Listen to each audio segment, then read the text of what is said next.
evening, everyone, and welcome to this week's episode of Sounds of the Diaspora, artist-to-artist conversation with yours truly, Dion Parson. I'm very honored to have this guest join me tonight, someone that I've recently met, and he's a vocalist, international performer, a visual artist, entrepreneur, and advocate for the disability movement. Really interesting gentleman, and I'm really happy he's on the show. Please join me in welcoming Dr. Ty Chiko to Sounds of the Diaspora. Hello, Dion. Hey. How you doing? I am doing great, man. And before we even start, I loved your opening music. Okay. I don't know that piece, but that's a great way to start a show. You just start. Thank you. That's one of my original compositions entitled Calypso Bayou.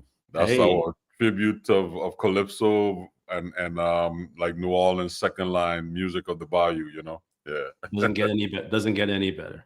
Yes, sir. Yes, sir. So hey man, thank you for joining me tonight on Sounds of the Diaspora. It's I know we've been talking about this for a while, but I'm glad you made the time. I'm happy to do it. Thank you for asking me. And one of the things that I am excited to talk about is my Caribbean upbringing and how it got me to where I am right now in my career. So this is the best platform to do that on, I think. Great. So let's jump right into it. You're originally from the Bahamas. I am a born and raised Bahamian. And for those of you who are listening, it's not Bahamian. And I know that seems weird to say Bahamian from the Bahamas. But yes, I grew up on the island of Eleuthera, which is not the capital. The capital is Nassau. And I spent my childhood there living a life that was remote, that was filled with community and family and spirituality. And growing up in the Bahamas has really fostered who I am as a person, and I'm very excited to know that and to be from that place. And you know, we have mutual friends from the Bahamas, and that's actually one of the things we have in common. But what I enjoy about you, getting to know you, I mean, you're an opera singer. I mean, that's your vocalist, but that's your genre by trade. Right. How did you get to that? I mean, like, you just grown up remotely in the Bahamas, and here you are, Interlochen, Michigan, you know, a professor of opera. So this is my response to your question is going to take the full hour. Sorry. Well, kind of condense it. I'll try to condense it. How did I become an opera singer coming from the Bahamas? Mm-hmm. And before I answer that question, Dion, one of the things about me is that I like to distinguish who I am from what I do, because what I do is a result of who I am, and I don't want to box myself into the things that I do. So who I am is a person who loves connecting with other people. I am a person who loves advocacy. I'm all about community. And what I do is that I sing opera, I draw, I advocate for youth. So that's how I define my life. Now, how did I get to become an opera singer? Well, I come from a musical family, kind of. On my dad's side of the family, he is a professional guitarist. His name is Fred Ferguson. He's one of the original members of the Bahamas. So anybody who knows, anybody who knows the song "Who Let the Dogs Out," he was a part of that group. Not necessarily, he wasn't a part of that song because the group has been around for years and they've had turnovers. Can I ask you, do you know Anwar Rowe? I know the name, but I don't know them personally. Okay, all right. Well, were they in the group? Well, he was part of that group also. I did a couple projects with him in New York, and I just remember that. Yeah, but that's another conversation. But my dad absolutely probably knows him for sure. So his side of the family is very musical. His parents were both saxophonists. On my mom's side of the family, not very musical, even though my grandmother has a very lovely alto voice. She's 96 now and still does all the stuff. And her brother is a visual artist. So I would like to think that both sides of my family has afforded me some artistic talent. Right. I discovered my love for singing when I joined my country's national choir, the Bahamas National Youth Choir, which was led by Cleophas Adderley. And Cleophas Adderley was a very influential figure in Bahamian culture. He took the choir on tour every year to many different countries. So when I was with the choir, I traveled to South Africa, traveled to Germany, traveled to Austria, throughout the United States, singing and representing the culture. And in that, my time at the choir, that Mr. Adderley had asked me if I'd ever considered taking voice lessons. And he'd been a mentor for me for all of those years. And coming from the Bahamas, Dion, like, who knows about classical singing? Coming from the Caribbean, you don't hear about that, right?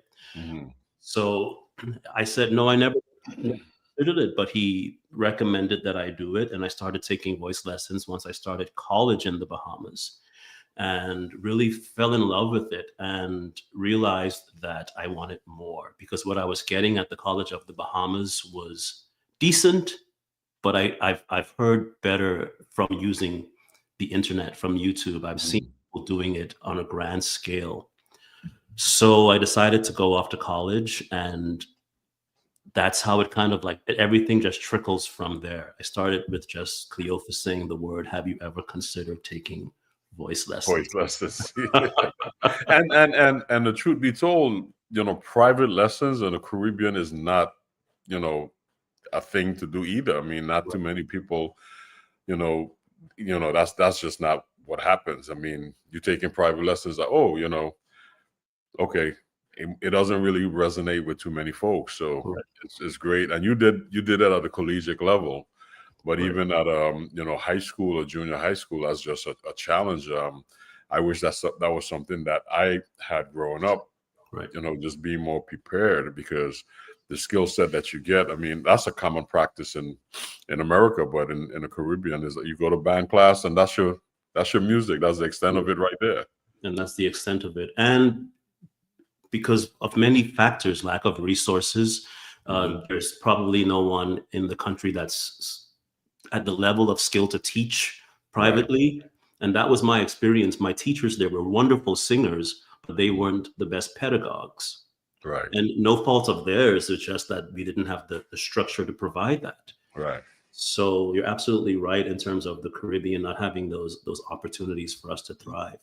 And I will say that I'm happy with where the Bahamas is going right now in terms of young people leaving home to go and get degrees so that they can go back and give back to the community. I am happy to say, because this was my goal from the beginning, to be the first person from my country to have a doctorate in voice. So to be able to say that is huge. And now I can go back home and be the influential person that I hoped to be from the beginning. Great. Well, you're doing it. You're definitely doing it. So you left the Bahamas. You were in college. You left the Bahamas. So you went to college. You did a couple colleges actually doing your degrees, and you not only did music, you did a number of things along the way. Again, you define yourself by the things you do. So tell us about some of your other attributes that make you who you are. Great. Yeah. Maybe we can put them into chunks. I'll start with my visual art. I started off in college when I came to America as a music education major and a visual art minor, with a focus on voice. And I got into the visual art class and didn't like it. I didn't like the structure of it, because I realized that I could teach myself this. And that was a very pompous thing of me to think at the moment. But the thing about my visual art, that part of my life, it's very sacred. So whenever I'm drawing or painting, this is my little private studio I'm in right now. It's never really public. If people want to engage with it, then fine. Currently, I'm happy to kind of look for exhibits to put my artwork up, but for the majority of my life, I've never been that person that cared about displaying it. So my visual art is very sacred. My music, however, is very much front-facing in terms of the advocacy work that I do. And I work with quite a few different aspects of groups. So I work with seniors and I work with youth. One of the groups that I worked with closely was an organization called Mirabella at ASU, Arizona State University, and it was a senior living community. And my role within that community is that we brought in, it was called the Musicians in Residence Program. And what that program was that we had graduate students live on site at Mirabella at ASU. So generally, when you talk about senior living communities, the artist goes in, they sing the song, and then they leave. Right. But what we did is that we lived with them, we dined with them, and we programmed music every day. And I was the coordinator, the inaugural coordinator for this program, and that led to my research, my doctoral research. So music for me, Dion, is about two things. It's about entertaining, and it's also about healing. And I don't think that enough people talk about music as healing anymore. Right. And at the same time, it doesn't have to be one or the other. It can be both. So that's an aspect of my music that I use. And I volunteered for the Amputee Coalition of America for 7 years. And we brought in hundreds of kids with limb loss and limb difference and used art and music to program for the camp. And so that's another way in which I use my art to advocate. And I think that's what helps me to get to where I am right now, just being different in how I express my music. Right. Well, that's great, man. That's great. And it shows in all of the stuff that the work that you do. And even the short period when I met you, I could see and hear and feel your commitment to that. When we spoke about you coming on the show, that was, it was very clear that these are the things that define you, which, I'm happy to hear, because it's really good to know who you're dealing with. When you talk to someone and you get that information and you get that clarity, you can really see that this is someone that, knows who they are and have a clear path of where they're going. So, thank you for being that. And thank you for the work you're doing out there too, and inspiring all of those kids. It's great. Thank you. And I will say that it wasn't always clear. Like, it wasn't always absolute with where I would go. I think the clarity comes in the person that I wanted to be. Right. But where I ended up, I didn't know I would be at Interlochen. Honestly, before I was here, I was living in Portland, Oregon, working for the Portland Opera. And I got here because I saw the job posting. I taught in high schools before, and I knew that I am a good advocate for youth. And that's how I got here, based on my qualities as a human being, more Right. than my qualities of like what I'm skilled at, hard skilled wise. Mm-hmm. And that's great. Well, it says a lot. It really says a lot. And I think they made a good choice. I'll just leave it as that. I think they made a good choice in the work that you're doing. You traveled the world, you perform internationally, and some of your work is professional work, but again, some of your work is advocacy work in the way you present your songs and stuff. How do you figure that out? How does that come about? Are there specific projects you seek, or you just kind of go with what's coming? I would say that when it comes to my singing, my professional singing, I'm always hoping to perform in a group setting more than solo recital, even though I do those things. Just recently, I performed with a big band because I love the community that it brings. And I know that I have opera training, but I consider myself a vocalist and not an opera singer, because it allows me to sing in a big band. It allows me to be in a choral group. It allows me to tap into my Caribbean roots. So when it comes to choosing the musical professional side of it, as long as there's a group of people involved, I'm almost always happy to do it. In terms of my advocacy work, that's pretty particular, I would say. I try to put three people at the forefront of my advocacy: the youth with disabilities, and older adults. If those three people are at the forefront of the conversation, then that's who I'm advocating for. Why? Because I'm an amputee myself. And as a youth growing up, I wish that I had someone like me right now to advocate for my needs. Right. And also because I look at my grandmother as a 96-year-old woman who has pretty good health. And because of her love for singing and music, I think that's really contributed to her health. So knowing that has made me just advocate for the things that have been a part of my life for all of my life. And that's great. When did you decide, this is kind of a personal question, but I'm just curious, when did you decide to be that advocate? You know, growing up, you said you wish you had someone that could advocate for you, being, you know, someone with a disability. When did you make that decision? Yeah, it's a personal question that the world is going to hear the answer to. I would say that I decided there were two deciding moments for me. The first one was as a kid being teased, right? Being in school and being told that you couldn't do something because you had an amputation or you had a disability. That didn't steer me in the direction of like giving up. It steered me in the direction of this isn't right. Like this shouldn't be the case. So that was one of the moments in my life that I would like to think that there was a decision made that seemed unfair to do, so I needed to do something else. And then another time was when I wouldn't get the role on an opera stage, or I wouldn't get the part, because even though they wouldn't say it out loud, I know that that was a factor.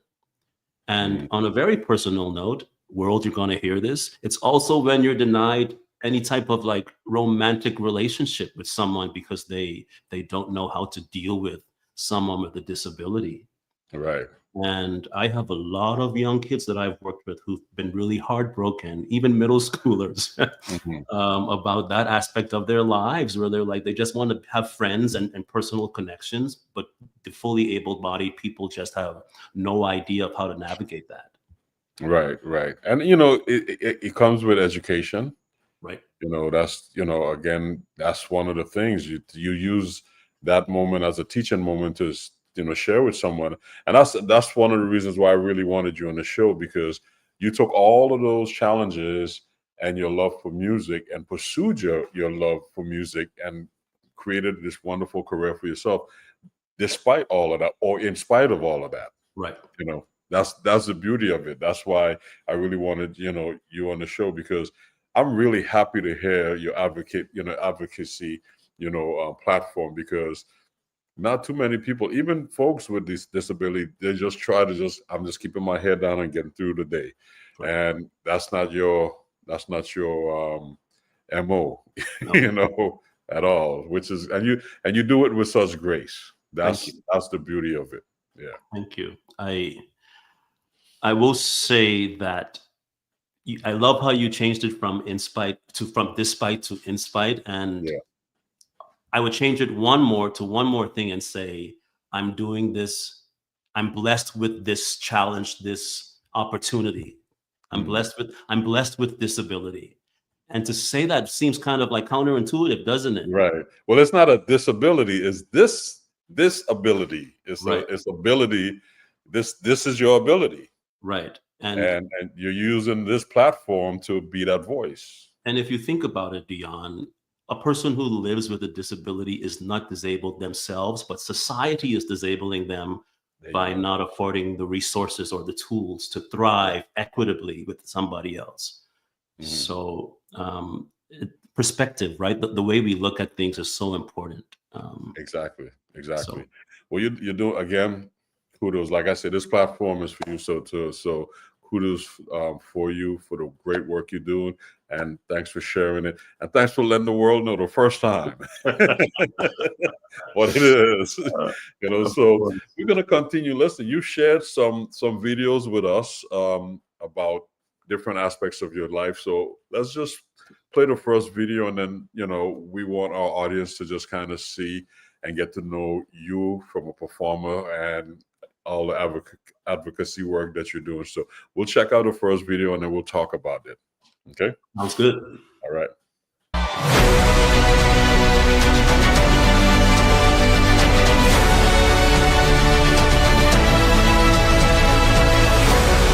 My name is Ty Chiko. I'm originally from Nassau, Bahamas, but I currently live in Phoenix, Arizona. Being from the Bahamas, going to church is kind of a regular thing for a lot of people. So I sang in my church choir for years. And then after that, a few years later, I joined my country's national youth choir. And we traveled the world, saw lots of different places while I was a part of the group.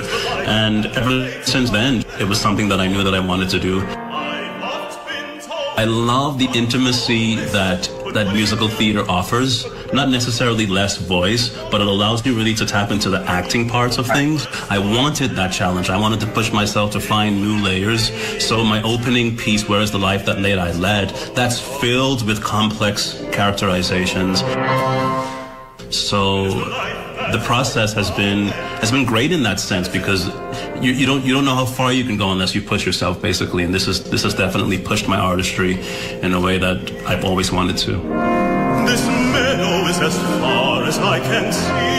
I always tell myself that I'm a creative person, so that opens so many doors for me to do different things, even if one door closes. I'm more of an entrepreneurial musician than I am a performer. I love doing both, don't get me wrong. But I'm in the process of finding ways to start a youth theater for youth with disabilities, physical disabilities. I've been an amputee for 32 years, and just to give them an opportunity to be in a space where they can be expressive, especially on the stage. That's my goal. I'll still sing, I'll still do all those things, but I think that having a service-based career is much more rewarding than only having a career that's all about the self. So that's what's next. That's the goal. Make them hear you.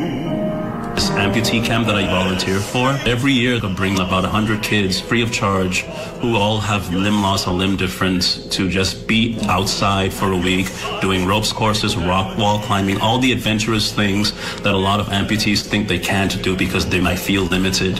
And we give them that experience to let them know that this is possible. And that's what gives my life purpose. And to have music kind of sit within that, it shows that, like I tell my kids, anything really is possible, man. Anything is,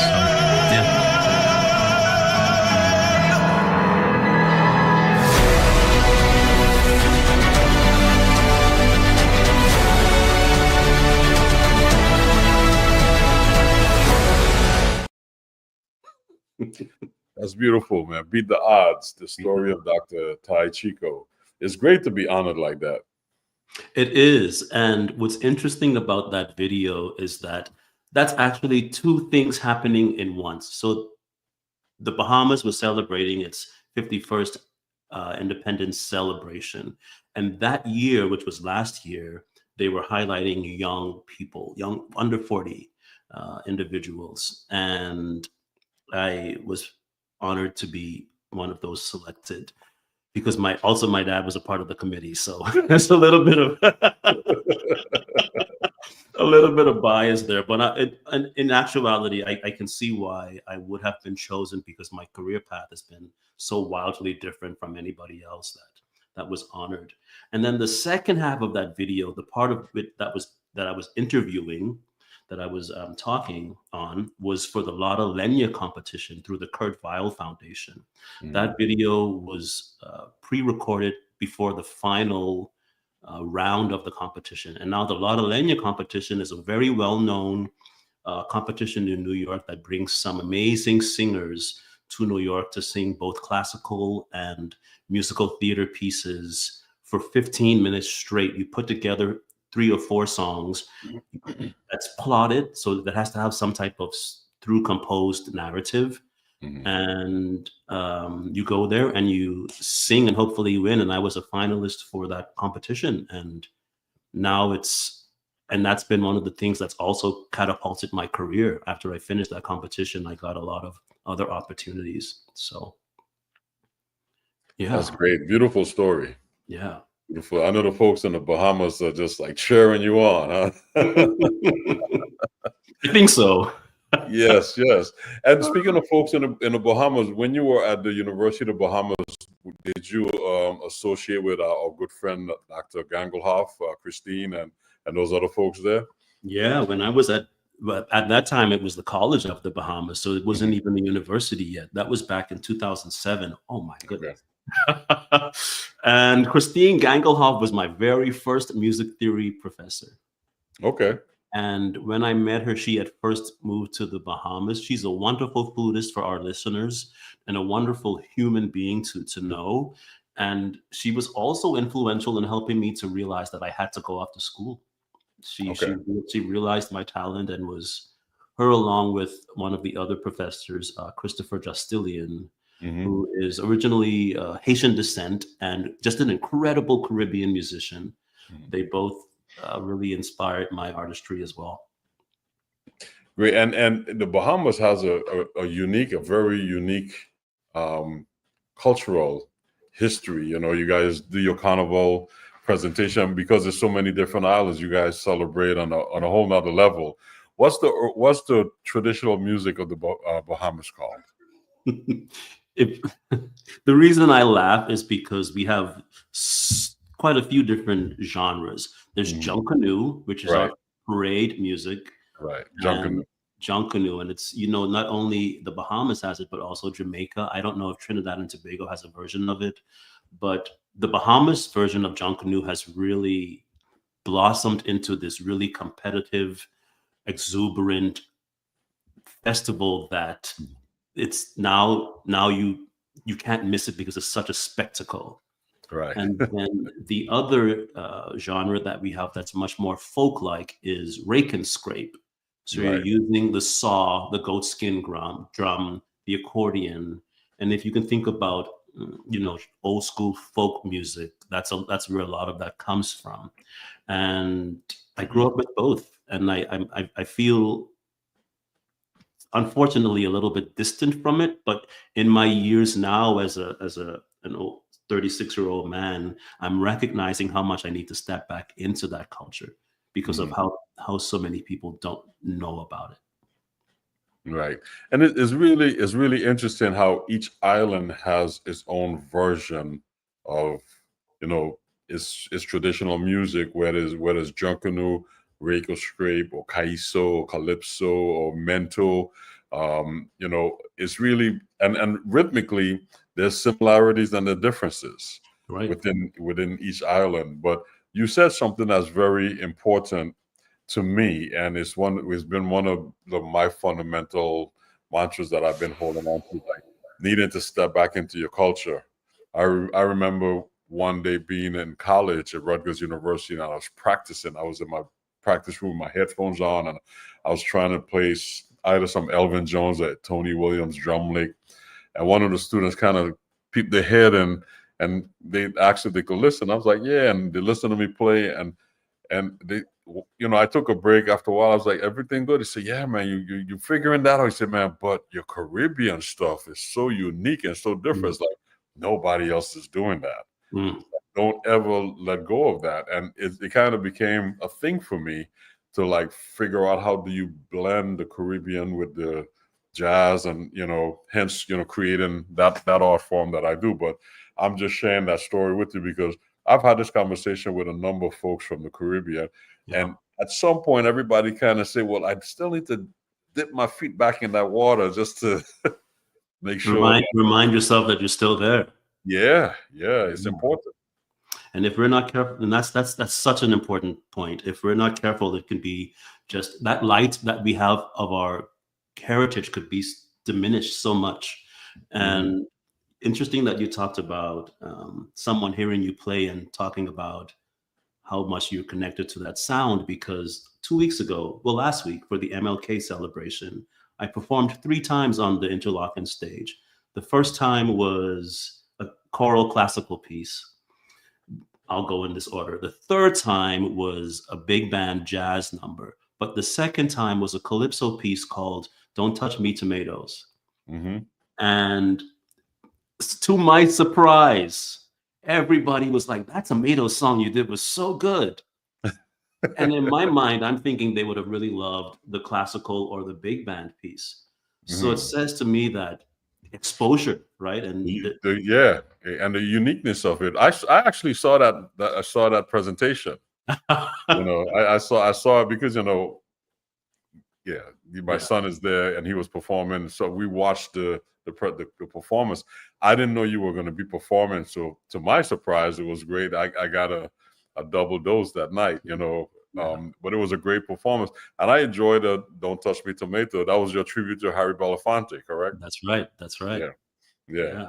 And it was really nice to hear that interpretation of it in academia, because I know if you was home with a rake and scrape or with a junkunu, it would have had another vibe on it. Absolutely.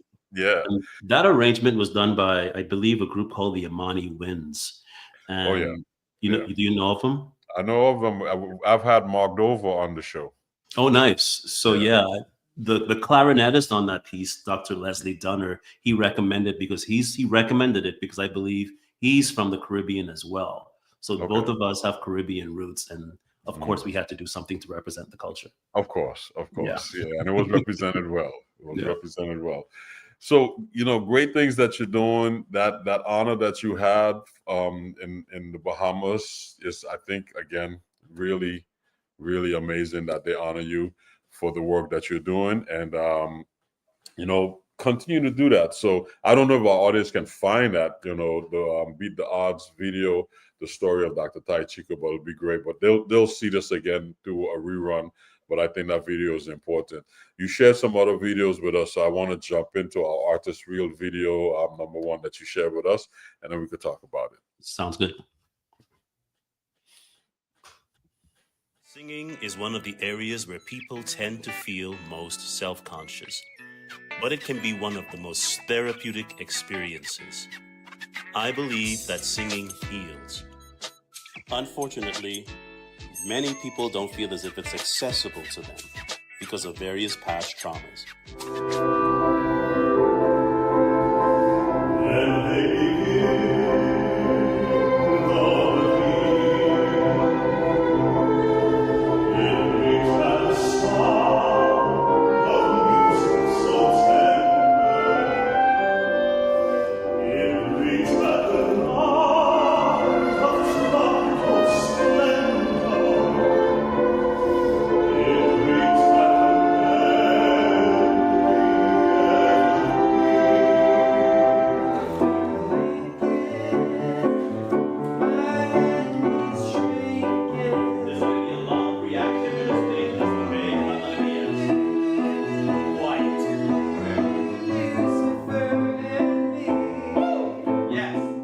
My name is Ty Chiko, and I am the music director here at PCS.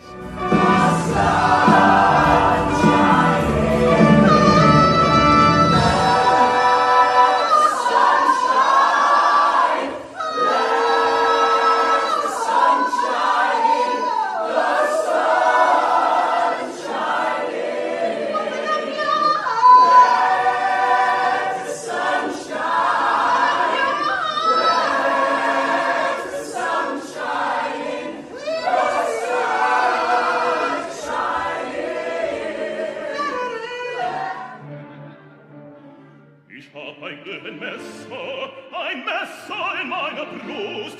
Oh weh, das schneit so tief. In jede Freude und jeder Lust. So tief, es schneit so weh und tief. Ach, was ist das für ein böser Gast? Ach, was ist das für ein böser Gast? Nimmer hält er Rast.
Peter and the wolf. Each character in this tale is going to be represented by a different instrument in the ensemble. For instance, the bird will be played by the flute, like this.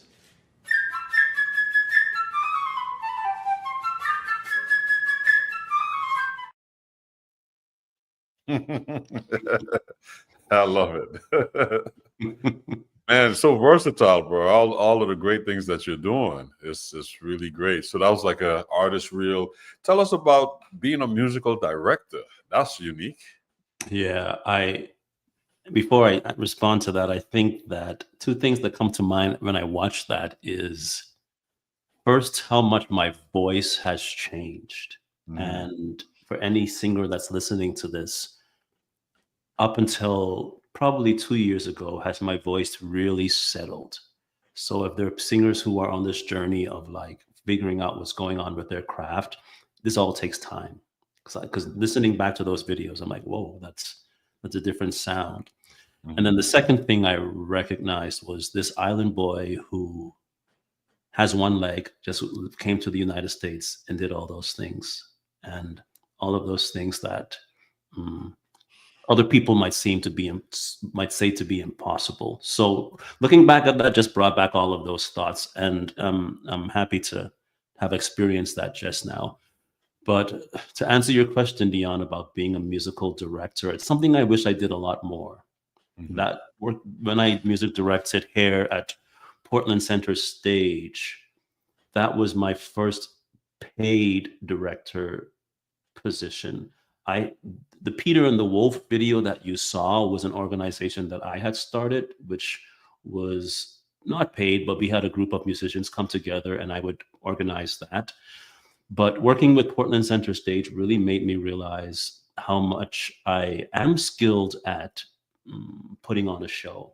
And that show sold out almost all of its performances, and the singers were incredible, and we got some Broadway world recognition for the music that we did. So it really solidified to me that I should be doing that more. And so if there's anybody listening that wants to hire me,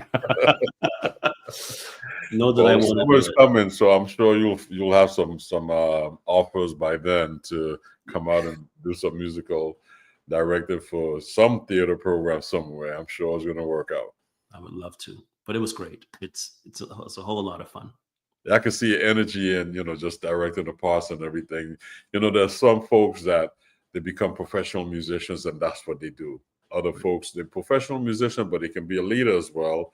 And then some are composers and can kind of orchestrate for everyone. So we all have different skill sets. And as you progress or, move through your musical career, these different skill sets come into play. Yeah. And I saw when I was watching, I was like, oh, this is him. That's one of your things. Here's the thing. If you're a guitarist and you unfortunately lose access to using your hands, and if you defined yourself as a guitarist and you don't have access to your fingers anymore, then you're no longer that person. And because you've identified yourself as that person, you feel lost, right? But if you say, I'm a creative person, then you open yourself up to so many other opportunities, regardless to what happens with your guitar playing. There you go. And that's what you're doing. Right. And that's why I really wanted you on the show. So some of these creatives out here can see that, you can use your skill set in many different ways. Yeah. The traditional musician job, I think, is something that we have to look at. I was doing a workshop, a presentation for the Rotary Club of the Virgin Islands about the music profession. And in my research to put together this slideshow, I learned a lot.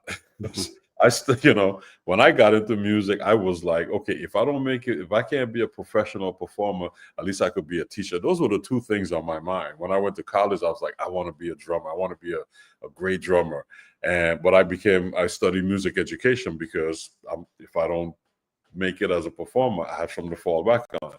But in that process of researching for this presentation and looking back of of my collegiate career, I had so many friends. I had two friends finish undergraduate, went into law school, became entertainment lawyers. Mm-hmm. Some of them went on, started production jobs and became engineers. And so we have so many options if you pursue the creative field, whether it be through music or something else, or as a vocalist, as an instrumentalist. But as you get older and you make certain professional decisions, you can still keep that creativeness in other fields. And and what you're doing as an advocate, creating opportunities and these pathways for folks with disabilities, that's something that some of these kids may have never have seen or experienced if you didn't enter their lives. Absolutely. And one of the things that is clear on my mind, and I'll talk about two of the practices that I'm very well aware of. There's a studio practice of the artist where the artist makes their art and they want someone to engage in it. They want them to buy it. They want them to witness it. And then there's our civic practice where a community needs change. Right. And then the skills of the artist can be used within that community to help create the change that the community wants. And not enough people are engaged in the civic practice. Yeah, that's great. Yep. So I hope that resonates among some of our listeners, because you don't have to be a musician to participate in this practice as well. That's the other thing that people need to know. Just being a supporter or connoisseur for the arts, and there's other ways to support this as well. So that's something that folks should know, because sometimes they just think it's up to the musician or the person in that position to be that civic artist, but you can be joined by the community as a whole. Absolutely. And I think more than ever we need artists in the civic space to provide the empathy and to provide the adaptable mind to provide the soft skills. I think being a musician provides you with so many soft skills that you don't find in the non-creative. And this is me just stating my opinion. These are my opinions that you don't find in the non-creative fields. Yeah, well, it's a great opinion. Thank you for sharing that. Thank you for sharing that. And your work so far, that videos we've seen have displayed that. So thank you. You're true to your word, definitely. We're going to continue with your next artist reel that we're going to share with our audience. So let's check this out. Okay. When I just happened to see that little red flower, that flamboyant,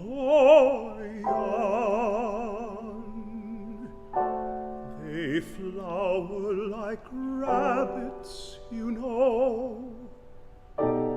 but it was just in that one little flower, coming out of a barren tree, and I thought, wow, it's just wow, there's hope.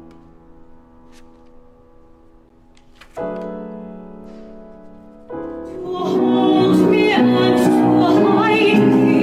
Then stay or share with me one love, one lifetime. Let me lead you from your solitude. Say you need me with you here beside you.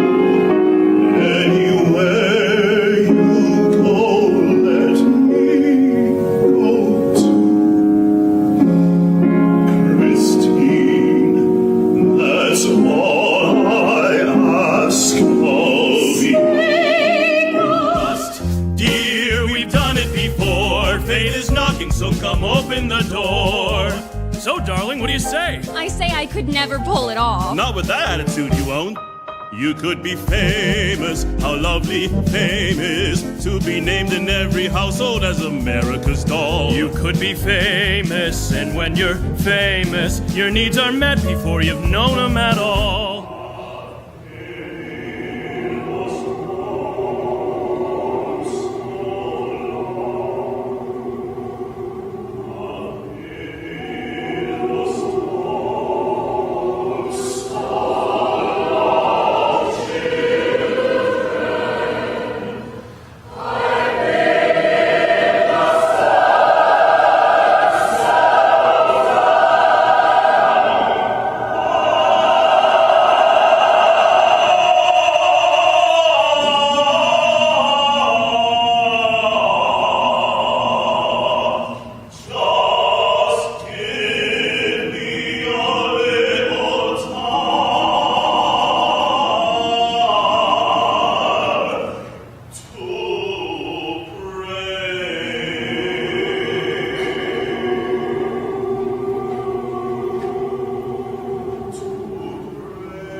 Darkness trails the desolate sword. He walks before.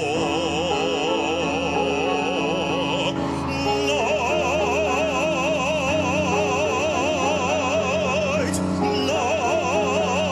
night, night is the shadow of God.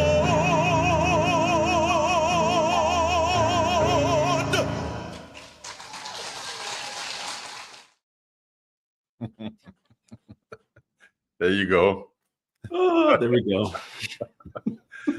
I love it. I love it. So what's how should I phrase this? Out of all of the things you do, what's the one thing that brings you the most joy? I have to choose. No, you don't have to choose. Honestly, out of all of the things that I do, and this is a recent discovery. No, I wouldn't say that. This is not a recent discovery. Because I'm in the position that I'm in, I'm aware of it more. Okay. One of the thing that I enjoy most is seeing my students succeed, or seeing the young people in my life succeed. Only because, like I told you earlier, I wish I had someone other than Cleophas, who was a big part of my life, advocating for me the same way. So I enjoy seeing their success. In terms of my own creativity, what do I enjoy doing the most? Currently, some more jazz calypso stuff. I had a great time with the big band a couple days ago, and I want to do so much more of that. Great. Well, that's beautiful. You know, one of our listening audience said, I wasn't expecting opera, but this is so beautiful. So, you know, we and this is a switch. I'm loving it.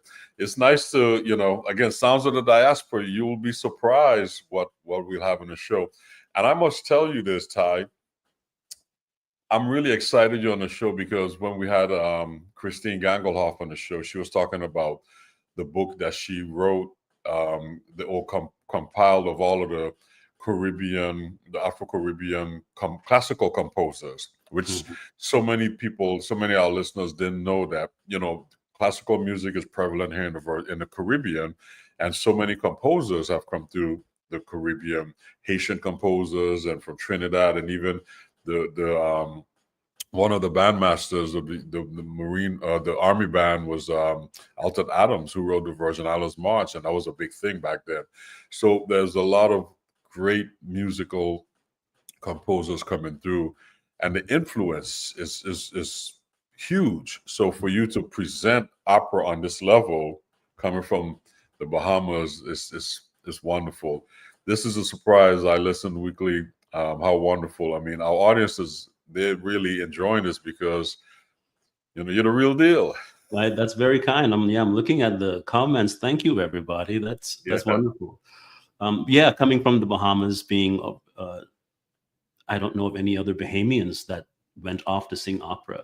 We do have Bahamian classical singers that are still in the Bahamas. Joanne Callender has been a premier voice in the country, but she's pretty much stayed settled there as with her art.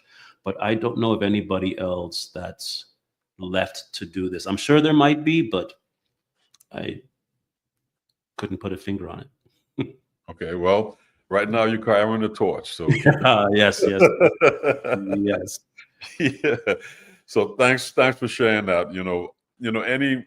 Every educator that I know thrive on their student success. So it's really good. And you're in a very unique position out there at Interlochen. You're one of the greatest institutions, high school performing arts institutions in the country. So you have the best of the best there with you. Yeah, and I am fortunate. Interlochen is you say the name Interlochen, you wear the shirt in the airport, people recognize it. And it's because of the quality of the work they do and the community that they foster. And in my position as the director of vocal music, I get to kind of see these students navigate themselves as humans when they sing, because out of all the instruments that are represented at Interlochen, this is the only one that's inside your body. So when they come with their stresses and my voice is feeling tired, I don't want to practice, it's easy to remind them that this is human and they need to kind of figure out a way to navigate it from a human level, right? They can't just rest it aside. So to be able to influence them not only in their art but in their humanity in terms of mental health and physical health is great. And also having a wonderful team of other musicians who I work with who are passionate about what they do. They're not only teachers, but they're teaching artists. They're also going out and performing. That's such an important thing for our students to see. Right. That's really important. Yeah. So Interlochen's been a blessing for me. I'm loving it. Great. Yes. Well, you're doing it out there, so keep up the good work. Thank you. We have one more video to share. Lil Sir. That's how you pronounce it. L''EILSIR. Oh, I sent that one. Yeah. Am I saying it correct? L'Elisir d'Amore. L'Elisir d'Amore. Okay. Now that's an old video, so my voice was like, okay, you can play. You sent that one. Okay, now, all right. You were just talking about how much your voice has grown. Now we're gonna go back and see where it's grown from. Yeah, this is 2014 times. Oh wow. Okay, let's check it out. All right.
Now that's a full operatic presentation right there.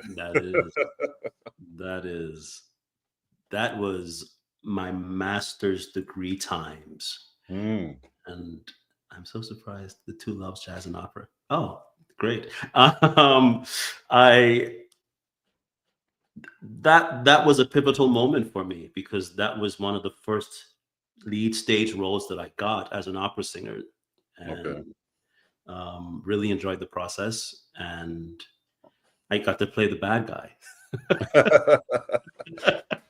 That's great. So in the end, that was in Albuquerque, New Mexico. Nice. Well, you played it well. Great presentation. I think you have kind of taken our audience on a nice trip. One of them states, "I'm so surprised. My two loves, jazz and opera. I didn't expect this. I have a season pass to the Met."